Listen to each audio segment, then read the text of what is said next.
पलव साहब जैसे विराम हुआ, दास रात को 2 बजे निकल गए और मैं वहां संतों के साथ बैठा था और वही बात चल रही थी कि ऐसे महापुरुष साईं चांडूराम जी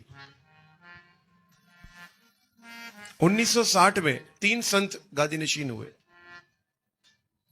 ये 2 मिनट का प्रसंग मैं आपको बता के फिर ये इतिहास बता के आपको फिर विराम करते हैं, हम लोग अरदास करेंगे।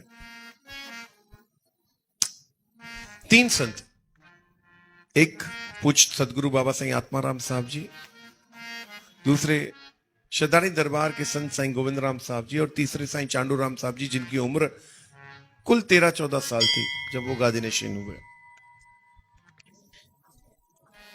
1314 साल की उम्र में बाबा आसुदाराम जी की उम्र काफी बड़ी थी और मानो काल उनके हाथ में था। काल का बुलावा भी आया, काल का बुलावा भी आया, लेकिन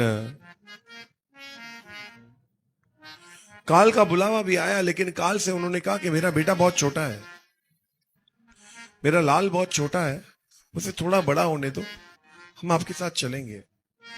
और 13-14 साल की उम्र में ही बाबा आसुदाराम जी ज्योति ज्योत समाये और 14 साल की उम्र में साईं चांडूराम सिंह साहब जी के ऊपर दरबार साहब का पूरा बहार आया। इतना ज्ञान था उनके अंदर, गुरबाणी से जुड़े हुए थे और गीता का ज्ञान, भागवत का ज्ञान, हर एक ग्रंथ का ज्ञान इतना था। बाणी से तो गुरु ग्रंथ साहब महाराज जी की बाणी से तो इतना जुड़े हुए थे वो, और खास करके सदगुरुओं साहिबों की दरबार से। मैं बता रहा था पिछले टाइम जब मैं गया, मैं तो सहज साईं जी के पास गया, उनकी बड़ी बेटी ज्योति ज्योत समाई थी, उनकी परचानी करने के लिए गया था।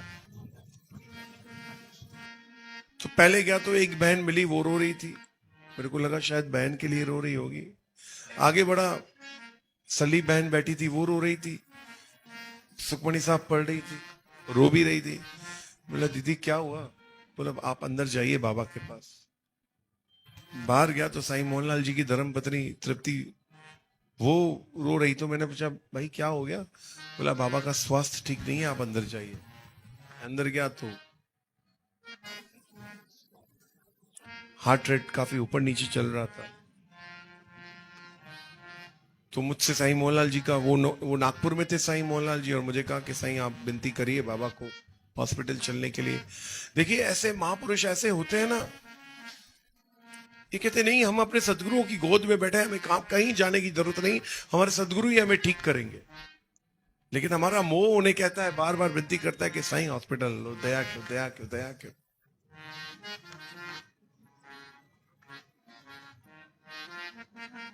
साईं मोहनलाल जी ने कहा पहले तो मैं कतरा रहा था काफी कि मैं कैसे बोलूं, इतनी बड़ी हुज्जत कैसे करूं, लेकिन उनके स्वास्थ्य की वजह से मैंने हाथ जोड़े। मैंने बोला बाबा, मैं हमेशा उनको पिता तुल्य मानता हूं, मेरा बहुत संग रहा उनके साथ, बहुत प्रेम दिया उन्होंने मुझे।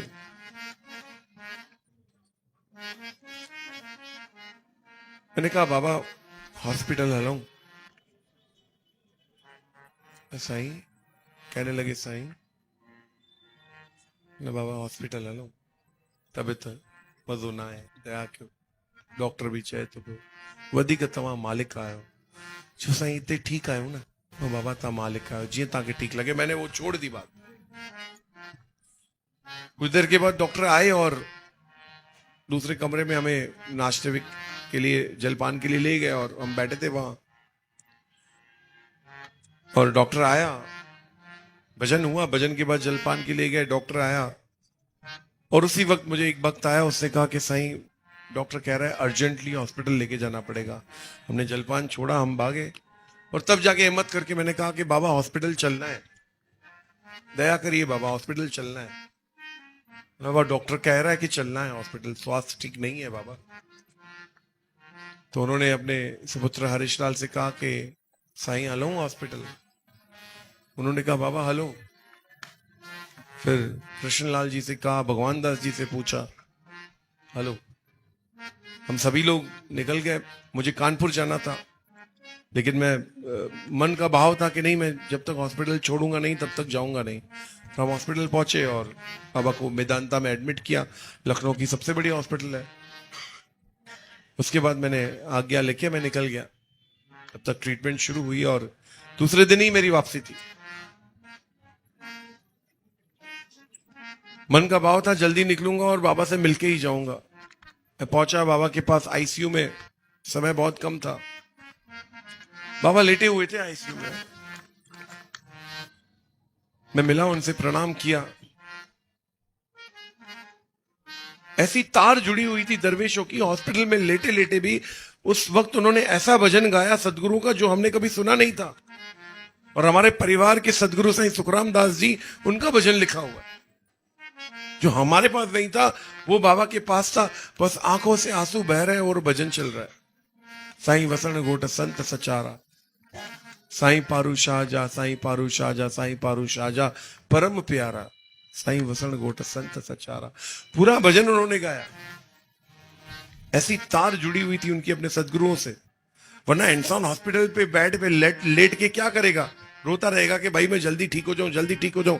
उन्हें अपने शरीर की पड़ी नहीं थी, बस वो तार जुड़ी हुई थी कि मेरा सदगुरु राजी हो जाए, मेरा यार राजी हो जाए, मेरा पीर राजी हो जाए। हॉस्पिटल के बेड पे क्या होता है भाई?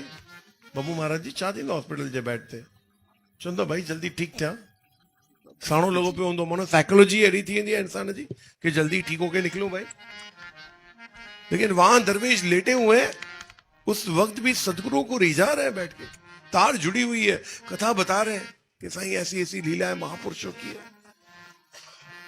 नमन है ऐसे दरवेशों को, नमन।